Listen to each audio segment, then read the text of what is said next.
우리가 잘 아는 베드로는 주님을 부인하고 배신하고 저주하기까지 한 그러한 사람입니다. 그는 단순하기는 하지만 또한 자기를 드러내기를 좋아했던 그러한 사람입니다. 결국 그는 자기 자신을 지나치게 믿었던 사람인 거죠. 그런데 이런 사람에게 부활하신 주님은 오늘 본문에서 보니까 중대한 사명을 맡기고 계십니다. 주님이 승천하신 후에 주님의 양무리, 즉 교회를 돌보는 책임을 여기서 맡기고 계신다 하는 것입니다. 만약에 여러분들이라 그러면 결정적인 순간에 예수님을 3번이나 부인하고 모른다라고 한 사람에게 이토록 중요한 일을 맡길 수가 있겠습니까? 3번 부인한 사람이 4번, 5번, 6번은 부인하지 않는다고 보장할 수가 있겠습니까? 도대체 주님께서 무엇을 믿고 이런 사람에게 일을 맡기고 계신가? 오늘 본문을 단순하게 주님을 그냥 사랑하면 되지라거나 과거는 상관없다, 지금부터 잘하면 돼라는 차원에서 이해할 수는 없는 것입니다. 주님은 왜 이런 사람을 다시 사용하려고 하시는가, 쓰시려고 하시는가? 오늘 본문이 주는 이 교훈을 이번 주와 다음 주에 걸쳐서 2번에 걸쳐서 한번 생각해 보길 원합니다. 먼저 우리는 실패한 베드로를 좀 볼 필요가 있습니다. 성경이 사람의 타락한 이후의 상태에 대해서 묘사할 때 늘 강조하는 것이 바로 부패했다라는 것입니다. 부패했다. 예레미야 17장 9절에 만물보다 거짓되고 심히 부패한 것은 마음이라 누가 능히 이를 알리오마는, 이렇게 말씀하고 있습니다. 만물보다 거짓되고 심히 부패한 것이 사람의 마음이라. 땅에 있는 그 모든 것보다 가장 부패하고 썩은 것이 사람의 마음이라, 이렇게 표현하는 거죠. 창세기 6장 5절에 여호와께서 사람의 죄악이 세상에 가득함과 그의 마음으로 생각하는 모든 계획이 항상 악할 뿐임을 보시고, 이렇게 말씀합니다. 그래서 하나님께서는 노아의 때에 홍수를 보내서 싹 쓸어버릴 만큼 그렇게 하셨다 하는 것입니다. 그만큼 사람은 부패한 거죠. 이게 창세기 6장에 이랬으니까 아담과 하와가 타락한 이후에 사람의 부패한 모습이 이랬다라는 것입니다. 시편 51편 5절에 내가 죄악 중에 출생하였으며 어머니가 죄 중에서 나를 잉태했다, 이렇게 고백합니다. 여러분과 제가 어머니 태 중에서부터 죄악 가운데 있었고 태어나서 이 땅에 살면서 그 죄악이 당연히 겉으로 드러나고 자라겠죠.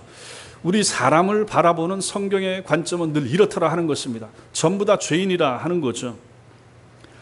예수님께서는 마태복음 15장 19절에서 이렇게 말씀하십니다. 마음에서 나오는 것은 악한 생각과 살인과 간음과 음란과 도둑질과 거짓 증언과 비방이니라고 우리의 본질을 꿰뚫어서 주님이 말씀하시기도 했습니다. 이 모든 것이 여러분과 저 우리 마음속에 있는 그러한 내용이라는 것입니다.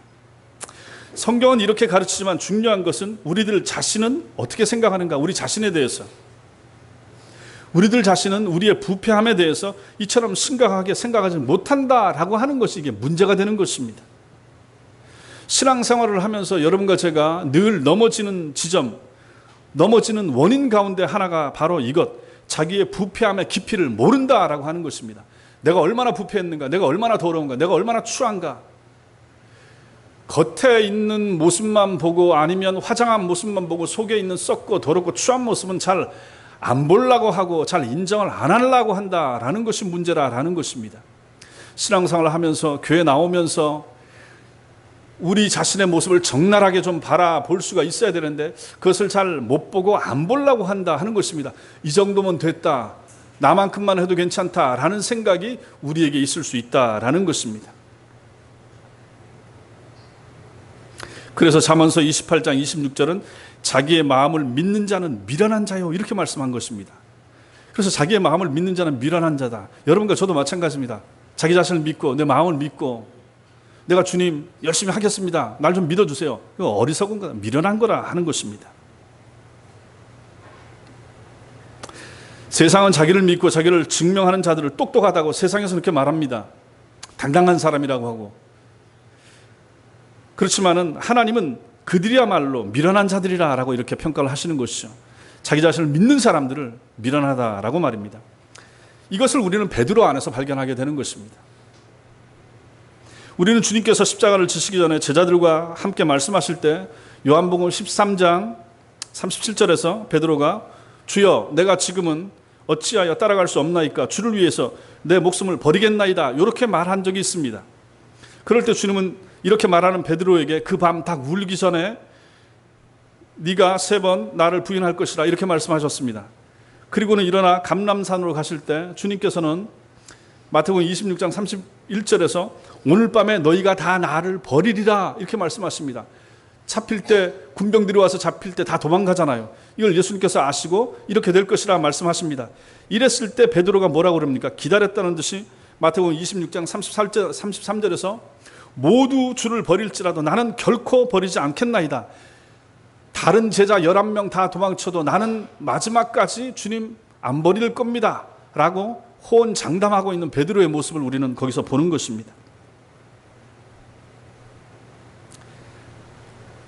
이에 주님께서는 다시 베드로가 3번 부인할 것을 못 박듯이 한 번 더 말하는 장면이 거기서 나옵니다. 자, 여기서 우리가 베드로를 통해서 보는 것이 무엇입니까? 베드로의 이런 모습에서 여러분과 제가 발견하는 것이 무엇입니까? 그것은 바로 그가 자기 자신을 믿는다, 지나치게 믿는다, 너무 믿는다 라는 것입니다. 이것을 가지고 자기의 이렇게 부릅니다. 자기의. 나는 의롭다, 나는 잘한다, 나만큼만 해라. 자기의인 것입니다. 베드로는 우리가 알다시피 예수님을 잡으러 온 많은 수의 로마 군병 앞에서 대제사장의 종의 귀를 검을 휘둘러서 벨 만큼 그런 용기가 있었던 사람입니다. 또 제자들은 그 순간에 다 흩어져서 뿔뿔이 도망쳤지만은 그런 잡혀가시는 예수님을 따라서 물론 멀찍이 따라갔지만은 대제사장의 뜰 안까지 들어갔던 그래도 좀 용기가 있었던 그러한 사람이 바로 베드로인 것입니다. 그런데 우리가 아는 것처럼 베드로는 이게 다였습니다. 여기까지가 베드로의 한계였습니다. 그때가 새벽녘이었죠. 추웠지 않습니까? 그래서 그 대제사장의 뜰 안에서 숯불을 펴놨습니다. 숯불을 펴놓고 사람들이 불을 쬐고 있었습니다. 저쪽 편에서는 예수님께서 신문을 받고 있었습니다. 사람들은 이쪽에 모여 있어서 그 모여 있는 사람들이 다 누굽니까? 다 예수님을 반대하고 예수님을 잡아 죽이려고 했던 그러한 무리들입니다. 그 무리들의 틈에 섞여서 누가 있습니까? 베드로가 서 있는 거죠. 그들과 함께 지금 불을 쬐고 있다 하는 것입니다.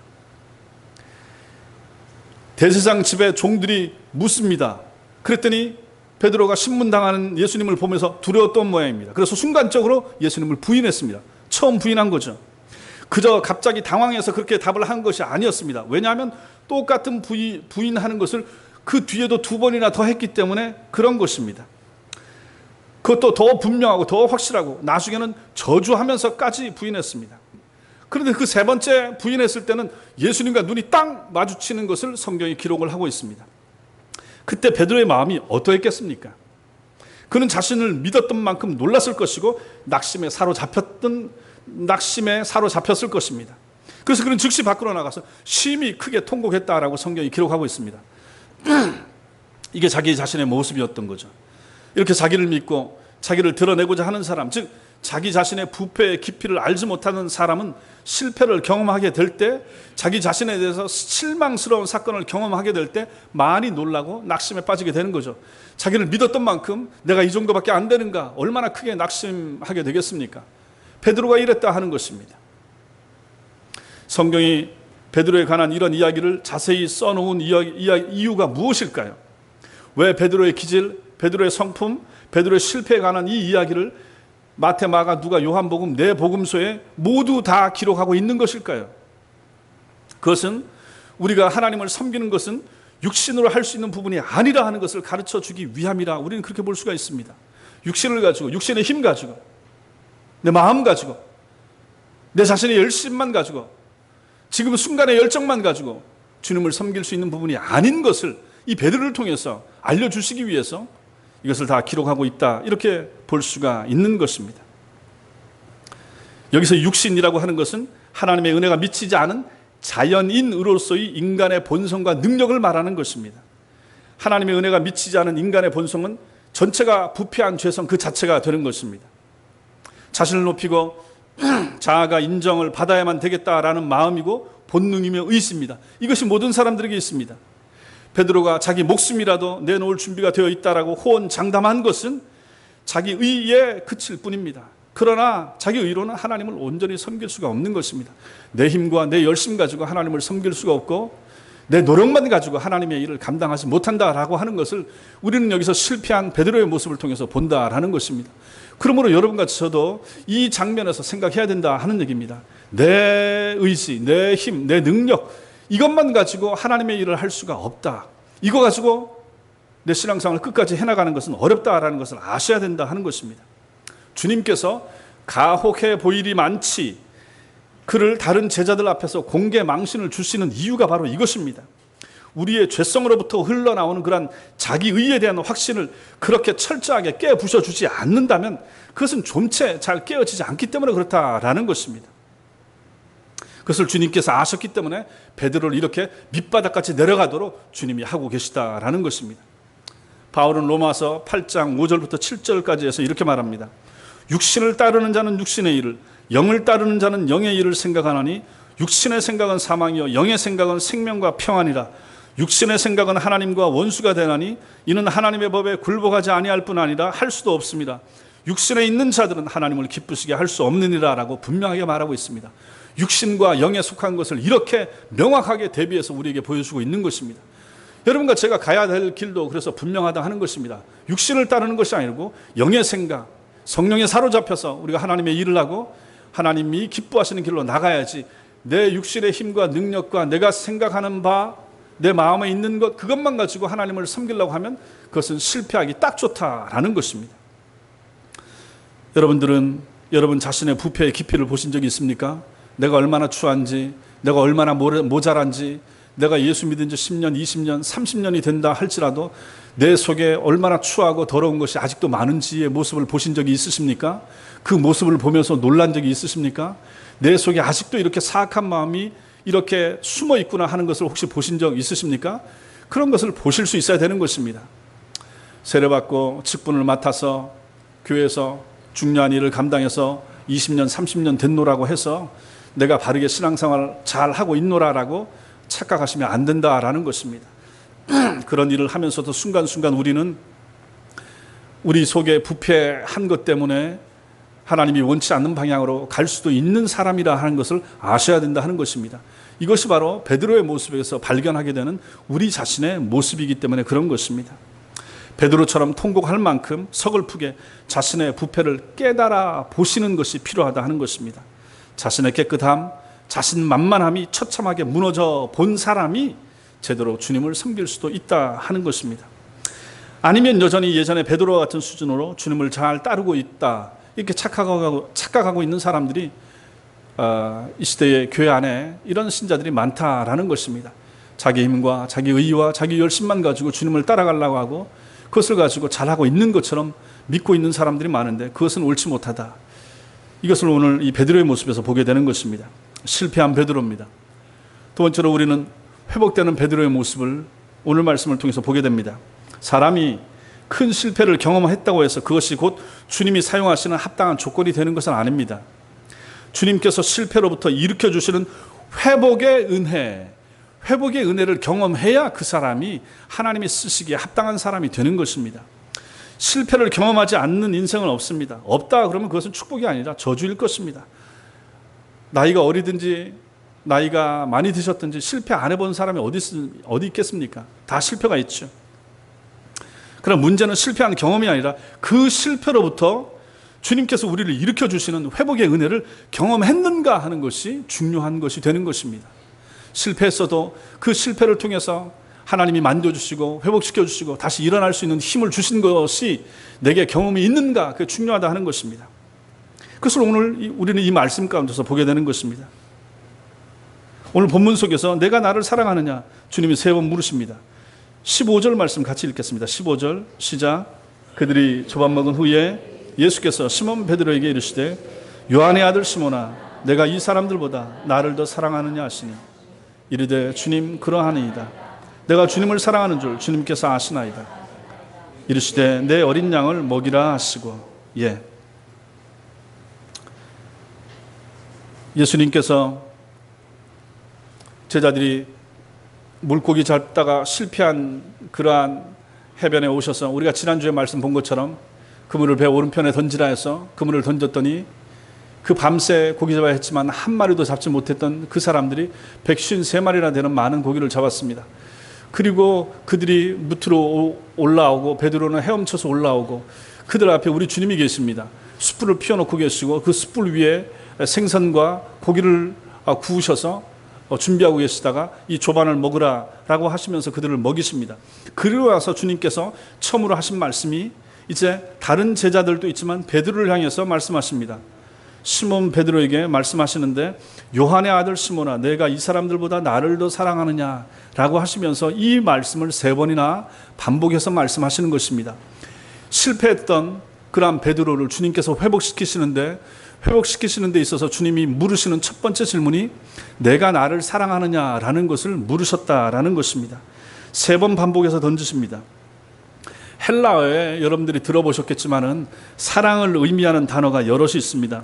그 중에 하나님의 사랑을 나타내는 단어가 아가페가 있죠. 아가페. 그 다음에는 남녀 사이의 사랑을 뜻하는 단어로서는 에로스가 있습니다. 그 다음에는 친구 사이의 사랑을 나타내는 필리아라는 그러한 단어가 있고 가족 사이의 사랑을 나타낼 때는 스톨게라는 것을 사용합니다. 이 4가지가 다 사랑으로 표현이 됩니다. 근데 쓰임이 약간씩 그런 경우들마다 좀 다른 것이죠. 주님은 오늘 여기서 3번 물으셨죠. 내가 나를 사랑하느냐라고 물으셨는데 우리말로는 다 사랑으로 나와 있지만은 헬라어로는 조금씩 다르게 표현이 되고 있는 것입니다. 예수님께서는 처음 2번 물으실 때는 네가 이 사람들보다 나를 아가페로 사랑하느냐 이렇게 물으셨습니다. 베드로는 그때마다 2번을 대답할 때 내가 주님을 사랑합니다 라고 할 때 필리아로 사랑하는 것으로 표현을 했습니다. 그러자 주님께서 3번째 내가 나를 사랑하느냐 물으실 때는 필리아로 사랑하느냐 물으셨습니다. 그리고 베드로는 역시 필리아로 사랑한다라고 대답을 했습니다.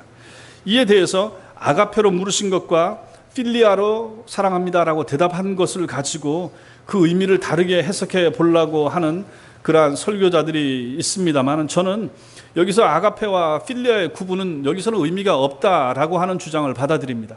그것은 별 큰 의미가 없는 것입니다. 왜냐하면 요한복음 안에서만도 많은 경우에 아가페와 필리아가 구분 없이 함께 사용되고 있기 때문에 그런 것입니다. 요한복음 3장 35절에 보면 아버지께서 아들을 사랑하사 할 때 이 사랑하사 이 단어가 아가페를 쓰고 있는데 요한복음 5장 20절에서 아버지께서 아들을 사랑하사 할 때 이 사랑은 필리아라는 단어를 사용하고 있는 것입니다. 그렇다면 아가페와 필리아가 그냥 호환돼서 같이 사용되고 있기 때문에 굳이 이것을 구분해가지고 예수께서 2번 물으실 때는 아가페로 물으시고 3번째는 필리아로 물으시고 거기에 의미를 부여해서 설명하려고 할 필요는 없다라는 것입니다. 단지 중요한 것은 무엇입니까?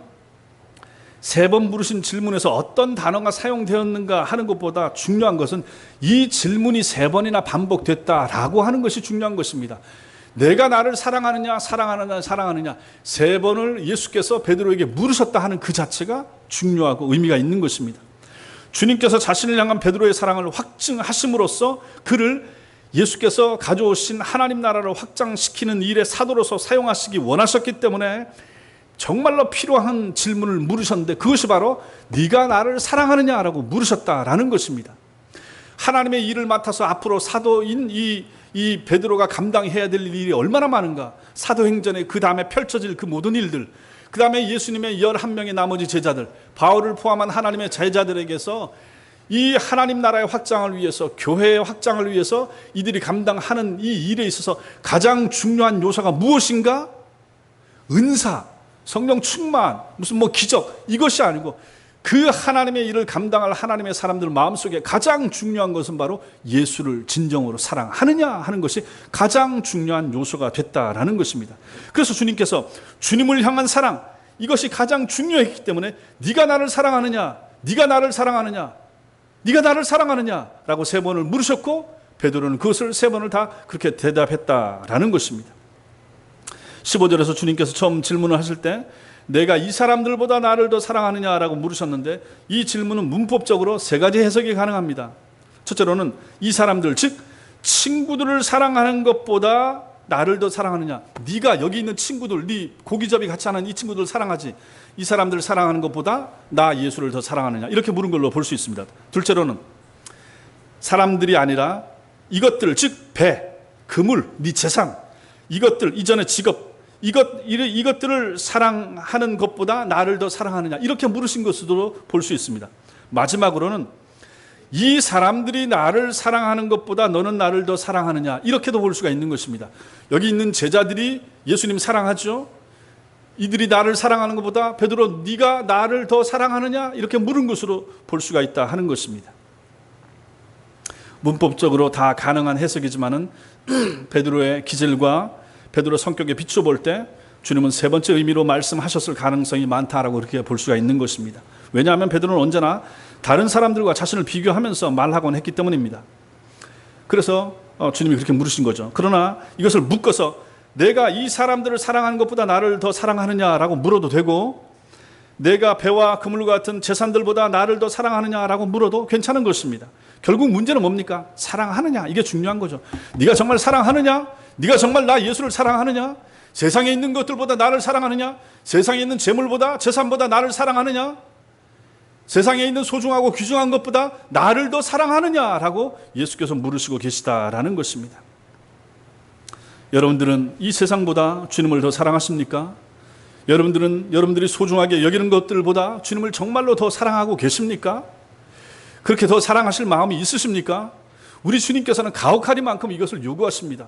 심지어는 가족과 친척, 내 피부치보다도 예수를 더 사랑해야 된다라고 말씀하시니 참 어려운 부분이 되는 거죠. 그런데 이것이 바로 주님이 우리에게 요구하시는 사랑의 깊이가 된다라는 것입니다. 내 아내나 내 남편보다, 심지어 내 자식들보다도 예수를 더 사랑하는 사람이 돼야 하나님의 일을 제대로 감당할 수 있는 그러한 조건이 된다라고 주님이 말씀하신다라는 것입니다. 그만큼 주님은 여러분과 저에게 이러한 사랑을 요구하고 계시다라는 것입니다. 이보다 더 큰 사랑이 어디 있단 말입니까? 그런데 주님은 우리에게 이것을 요구하십니다. 여러분과 제가 이것을 고백할 수 있어야 된다 하는 것이죠. 여러분과 제가 정말로 내가 예수님 사랑합니다, 이 땅에 있는 그 무엇보다도 내가 모든 걸 다 잃는다 할지라도, 욥처럼 이 땅에 있는 모든 것을 다 잃어버리고 주님의 빼앗아 가신다 할지라도 내가 입술로 주님을 욕하지 아니하고 입술로 주님을 부인하지 아니하고 끝까지 내가 주님을 사랑하겠습니다 라는 고백을 주님께서는 우리에게 하기를 원하신다라는 것입니다. 그래서 신앙생활 바르게 한다는 것이 쉽지가 않다라는 것입니다. 또한 이 본문에서 주님이 물으시는데 시제가 중요합니다. 시제가 내가 이 사람들보다 나를 더 사랑하느냐, 내가 나를 사랑하느냐, 시제가 뭡니까? 현재 시제를 쓰고 있습니다. 현재형입니다. 주님께서 베드로에게 물으시는 사랑의 여부는 과거를 추궁하는 데 중점을 두는 것이 아니며, 또한 앞으로 내가 나를 어떻게 사랑할 것인지를 묻는 미래에 초점이 있는 것도 아닙니다. 주님께서 베드로에게 지금 확인하기를 원하시는 부분은 바로 지금 내가 나를 사랑하느냐 하는 것입니다. 우리의 삶에 있어서도 과거에 우리가 주님보다 세상을 더 사랑했던 것을 회개하는 것도 중요하고, 또한 앞으로는 이렇게 살겠습니다 라고 굳은 다짐을 하는 것도 중요합니다. 그러나 무엇보다 중요한 것은 지금 주님을 사랑하고 있는가, 이것이 중요하다는 것입니다. 이게 너무너무 중요한 거죠. 주님은 그것을 날마다 우리에게 물으십니다. 지금 네가 나를 사랑하느냐라고 물으십니다. 기도하는 지금 나를 사랑하느냐, 직장에 있는 지금 네가 나를 사랑하느냐, 가족들과 함께 있는 이 평안한 시간, 이 즐거운 시간에 네가 나를 지금도 사랑하고 있느냐라고 물으십니다. 친구들과 함께 놀이를 하려고 하고 있는 그 순간에도 네가 나를 사랑하는 마음을 그대로 유지하고 있는가라고 주님이 묻고 계시다라는 것입니다. 예배드리는 지금 주님을 마음으로부터 진실되게 사랑하는 마음을 가지고 있는가, 주님이 물으신다 하는 것입니다. 지금의 사랑이 중요합니다. 과거의 사랑이 아닌, 앞으로의 사랑이 아닌 지금의 사랑을 주님은 우리에게 물으시고 계신다 하는 것입니다. 여러분들은 뭐라고 대답하시겠습니까? 지금 정말로 여러분들은 주님을 사랑하고 계십니까?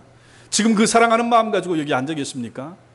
오늘이라도 주님이 여러분들에게 나타나셔서 지금 내가 나를 사랑하느냐 물으신다면, 예, 내가 주님 사랑하는 줄 주님이 아십니다라고 그렇게 자신 있게 대답하실 수 있겠습니까?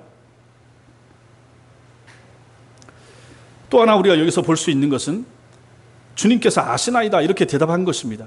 베드로가 한 대답을 보면 세 번 모두 주님이 아십니다 이렇게 말합니다. 15절 뒷부분에 이르되 주님 그러하나이다, 내가 주님을 사랑하는 줄 주님께서 아시나이다. 16절에도 주님 그러하나이다, 내가 주님을 사랑하는 줄 주님께서 아시나이다. 17절에도 세 번째, 내가 나를 사랑하느냐 하심으로 베드로가 근심하여 이르되 주님 모든 것을 아시오매 내가 주님을 사랑하는 줄을 주님께서 아시나이다. 이렇게 대답하고 있습니다. 자, 여기서 어떤 변화를 여러분들은 보셨습니까? 베드로가 어떻게 변화됐습니까? 그의 대답에는 주님 사랑하는 마음이 깊이 배어 있습니다. 그런데 한 가지 눈에 두드러지는 변화가 나타납니다. 그게 뭡니까? 그는 더 이상 자기 자신을 믿지 않고 있다라는 것입니다. 자기 자신을 안 믿습니다.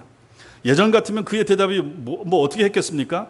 저들이 주님을 사랑하는 것보다 저는 주님 더 사랑합니다. 분명히 이렇게 대답했을 것입니다. 근데 지금 여기서는 그렇게 대답하고 있지 않습니다.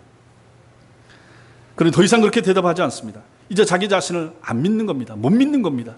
예수님을 3번이나 부인한 그 경험 때문에서 내가 이거밖에 안 되는 인간이구나 처절하게 깨달았을 것입니다. 통곡하면서 깨달았을 것이고, 그때 이후로 자기 자신의 부족함과 자기 자신의 그 현실을 깨달아 알게 되었을 것입니다. 자신을 알게 된 것이고 자기 의의가 깨어진 것입니다. 자신의 마음의 부패함을 깊이 인식하게 된 거죠. 만물보다 거짓되고 심히 부패한 것은 자기 마음이라는 사실을 머리가 아닌 가슴으로 베드로가 깨닫게 된 것입니다. 그리고 베드로는 여기서 주님께 대한 신뢰하는 마음으로 이제 그 마음이 옮겨지게 됩니다. 그는 자기 자신을 의지하는 게 아니라 주님의 지식을 의존하게 되었습니다. 주님이 아십니다. 이렇게 말합니다. 주님이 아십니다. 이전에는 주님의 지식과 주님의 말씀을 열심히 반박하던 사람이 베드로 아니었습니까? 요한복음 13장에서 주님이 지금은 나를 따라올 수 없다라고 하실 때도 그는 따라갈 수 있다라고 고집 부르면서 목숨까지라도 바치겠노라 그렇게 쉽게 대답했던 사람이 베드로 아닙니까? 마태복음 26장에서 주님께서 베드로가 3번 부인할 것이라고 말씀하시자 35절에서 그는 내가 주와 함께 죽을지언정 주를 부인하지 않겠나이다 라고 말하기도 했습니다. 결국 베드로는 지금 이런 베드로의 말들은 무엇을 말해주는 것입니까?